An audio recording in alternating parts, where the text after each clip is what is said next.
રજૂઆતમાં સાહેબ અમે મોટા બારિયાથી જે ગુંડિયાની વાયા માંડવી જવાનો રસ્તો છે ને જી એમાં નદી આવે છે ને એ કેટલા વર્ષોથી બધાને ખબર છે કે 5-7 વર્ષથી અહીંયા પુલિયો તૂટી ગઈ, પાપડી તૂટી ગઈ છે જી અને માણસો એમાં કેટલા બિચારા દુખી થાય છે, કોઈને લાગે છે, કોઈને તકલીફો છે અને એટલી બધી તકલીફો છે.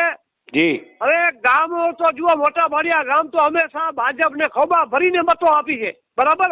જી હવે અમારો આ ભાજપ વાળાનો જન્મ બધા એ તો વાંધો નહીં, પણ તમે પત્રકાર પણ અમારી તરફેણ નથી કરતા.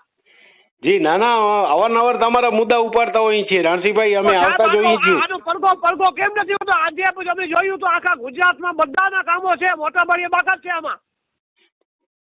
આજે જુઓ પરિપત્ર જોયો અમે. જી બરાબર, તો એમાં જુઓ કેટલા પુલિયા, કેટલા રોડોનું કામ આ તે બધું આ જોયું બરાબર. જી તો મને આત્માથી દુઃખ લાગ્યો કે ભાઈ અમારો મોટા બારિયા ગામ શું ગુનો કર્યો છે.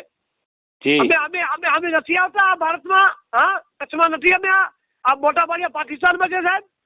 જી ધારાસભ્ય અનિરુદ્ધભાઈ તો કહી ગયા છે ને અમે તમારી જે અનિરુદ્ધભાઈ કહી ગયા કે આ બોર્ડર બદલે છે, આમ છે તેમ છે, બરાબર. ખાલી આ વાતો થાય છે સાહેબ. મહેરબાની કરી અને આ પ્રત્યે થોડું ધ્યાન આપો અને જો હવે ધ્યાન આપવામાં ન આવશે સાહેબ તો હવે અમારે કાંઈ ના છૂટકે ઉગ્ર લડત લેવી પડશે, સમજ્યા? કારણ કે પ્રજા એટલી હેરાન થાય છે. અહીંયા જુઓ બધા જે જવું હોય ને ક્યારેક તકલીફ હોય બરાબર, તો હોસ્પિટલ તાત્કાલિક જવું હોય તો અમારે બિરલા કોલ્હાપુર થઈને જવું પડે. હા, આ બાજુ નાના વાડિયા પુલનું કામ ચાલુ છે એટલે અહીંયાથી નહીં જવાય.